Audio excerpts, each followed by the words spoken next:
భార్య సలహా. కోటిపల్లి అగ్రహారంలో ఒకే పురోహితుడు ఉండేవాడు. పౌరోహిత్యంలో గట్టివాడే గాని అతనికి వల్లమాలిన ఆశ.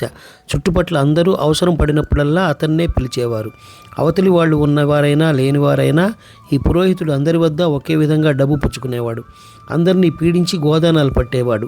ఒకసారి ఆ ప్రాంతాల చాలా గ్రామాలలో అంటువ్యాధులు వచ్చి ఎంతో జనం నష్ట జరిగింది. దానితో పురోహితుడి పంట పండింది. కర్మకాండ చేయించడానికి పురోహితుడు ఎవరూ లేకపోవడంతో అందరూ అతన్నే పిలిచేవారు. కర్మ చేయించినందుకు గోదానం ఇయ్యాలని పురోహితుడు అందరి దగ్గర పట్టుబట్టాడు.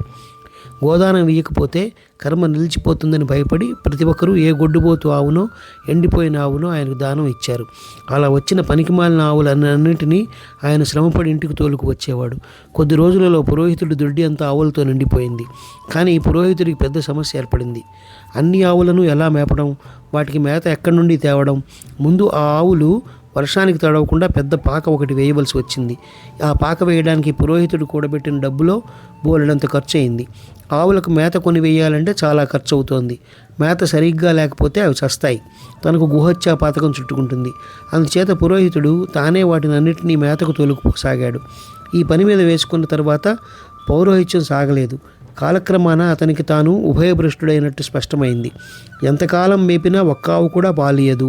అన్నీ ఎండిపోయినవి, ఒట్టిపోయినవిను. ఈ దిక్కుమాలిన ఆవుల కోసం తాను బంగారం లాంటి పౌరోహిత్యాన్ని కూడా పోగొట్టుకున్నాడు. పౌరోహిత్యం మానేసరికి ఇంట్లో జరుగుబాటు కాకుండా పోయింది.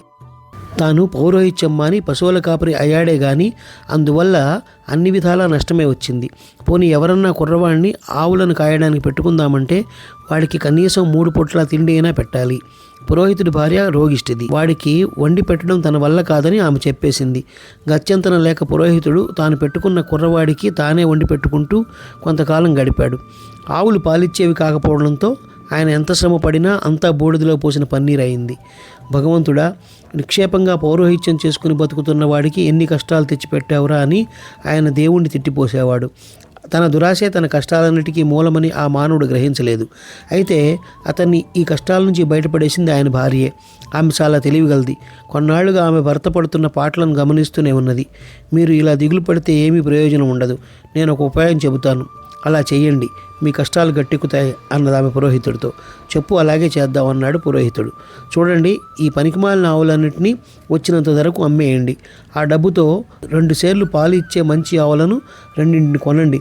ఎవరన్నా గోదానం చేయదలిచినప్పుడు వాళ్ళు గోవును కొనడానికి ఖర్చు పెట్టే మొత్తాన్ని మీరే తీసుకుని గోవును కొని తెస్తానని చెప్పి మన ఆవును ఒకదాన్ని తీసుకుపోయి 3 రోజుల ముందుగా వాళ్ళ ఇంట కట్టేసి దాన్నే దానం పుచ్చుకొని చక్కగా ఇంటికి తీసుకురండి.